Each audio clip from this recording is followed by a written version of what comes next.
What's the deal, YouTube? It's your boy Next Gen 720, and I'm back with another video. And this is something that we talked about, well, I've talked about in Big Gamer Small Talk podcast. Like saying maybe it's going to, because there's no secret that Sony's having financial issues. This company has not turned a profit in over 9 years, and to be in the console rates or to make a console is very very expensive.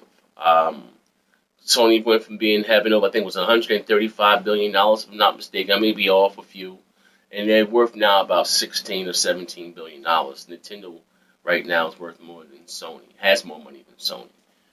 Um, and like I said, this company has not turned a profit in 9 years. Um, to for you guys to understand what I'm saying, why do you think that Valve didn't make their own PCs? You know what I mean? They went to HP, they went to Dell, went to all these other people to make the PC, and they had, we'll give you the OS here, make this a Steam box. Like I said, it's very expensive to make, hardware and get into the console race. So like I said, before we talked about it in the past that, maybe with this PlayStation Now, what stops, just being real, what stops Sony from putting their PlayStation 4 games on this server, let you stream them to your TV? Like I have a brand new Sony TV 4K, and I can have PlayStation Now on this. Play God of War, whatever the case, hook a controller up, whatever the case may be. You know what I mean? So we talked about this in the past that maybe Sony may make a subscription service, maybe $15 a month, like Netflix, and you can have access to all Sony games, whether it be a tablet, whether it be the Xbox One, whatever it be anything. Like I said, that would be extremely profitable. Listen to this shit here. There may not be a PlayStation 5.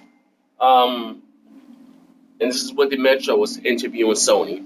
It says that, is that your Trojan horse, your practice run for the PlayStation brand to become a software service? Will PlayStation Now become the PlayStation 5? Asked the Metro. Listen to this shit here. I certainly do not want to, and wouldn't. I certainly don't want to, and wouldn't use the term PlayStation 5," said Ryan. "But as a component of our means to get PlayStation experience into the hands of as many people as possible, absolutely, that's a potential."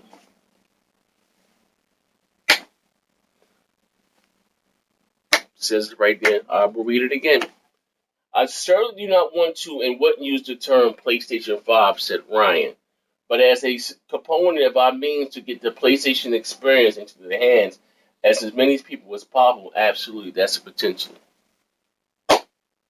Now I'm gonna leave the link to this article. You guys can read the whole thing. If you think I'm bullshitting, um, at the end of the day, it's probably is a win-win for them. Like I said, it's very, very. It costs a lot of money to make consoles. You know what I mean? Like I'm just being honest.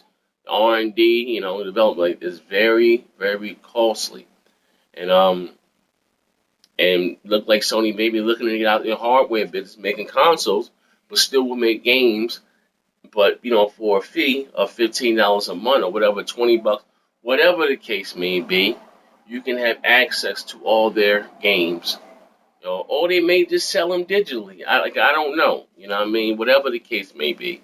But they gonna that renting. They gotta do something better with that.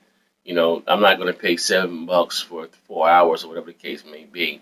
But listen, it may just be next gen for the ninth generation. It may just be the Xbox and Nintendo, and we shall see. Ladies and gentlemen, we'll leave the link down below. Let me know what you think.